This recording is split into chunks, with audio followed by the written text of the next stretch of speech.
Hi friends, ఇది తంబడిసుల్లాలోని Mahadev temple. ఇది గోవాలో ఉన్న పురాతనమైన టెంపుల్స్లో ఇది ఒకటి. ఇంకా మిగిలిన టెంపుల్స్లో ఇంకేదన్నా చెప్పుకోదగినది ఏదన్నా ఉంది అనుకుంటే ఇదే.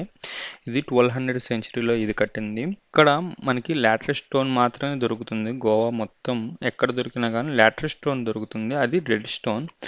మీరు ఇక్కడ గమనిస్తే బ్లాక్ గ్రానైట్ స్టోన్ ఉంటుంది. ఇక్కడ మీరు అదొక్కడ మాత్రం అబ్జర్వ్ చేయండి. మొత్తం అంతా గ్రానైట్ స్టోన్తో మొత్తం చుట్టుపక్కల గ్రీనరీ, మధ్యలో మాత్రమే గ్రానైట్ స్టోన్తో చేశారు.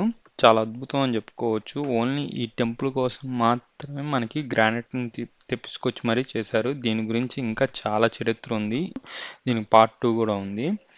మీరు ఇది ఎలా ధ్వంసం అయిపోయింది ఏంటన్నది కూడా ఇంకొక పార్ట్లో చెప్తాను. మీరు ఇక్కడ చూడొచ్చు, నందీశ్వరుడు తల అనేది ఎరక్కొట్టు ఉంటుంది. ఇవన్నీ ఏంటనేది నేను నెక్స్ట్ వీడియోలో చెప్తాను.